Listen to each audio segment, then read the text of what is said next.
Les grèves répétitives dans les écoles du département de Mbour ne sont pas du goût du président du conseil départemental. Salih Samb, qui remettait des fournitures scolaires et produits hygiéniques à l'EF1 de Mbour, estime que seuls les élèves sont les grands perdants dans cette lutte.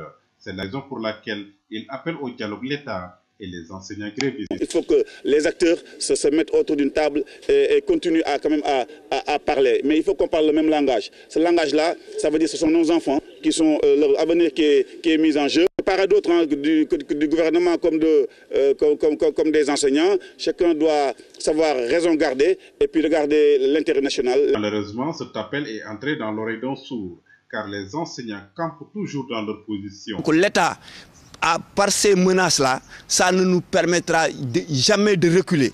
Ça ne va pas nous pousser à reculer. On va continuer le combat, on campe dans notre position et on va signer et persister pour que la situation se décante. Ce qui d'ailleurs a poussé les autorités académiques à envoyer des réquisitions aux grévistes. Des réquisitions qui ne font pas peur à Abdou Ndongo et ses camarades.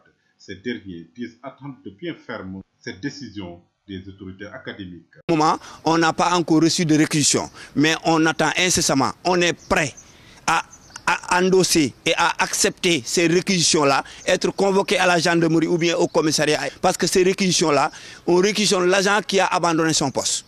Mais nous, on n'a pas abandonné notre poste. Nous observons des modes de grève de notre syndicat. Au moment, les enseignants n'ont reçu que des demandes d'explication, des mises en demeure et des lettres d'avertissement. Et au-delà de cela, le gouvernement nous donne des demandes d'explication. Nous avions répondu.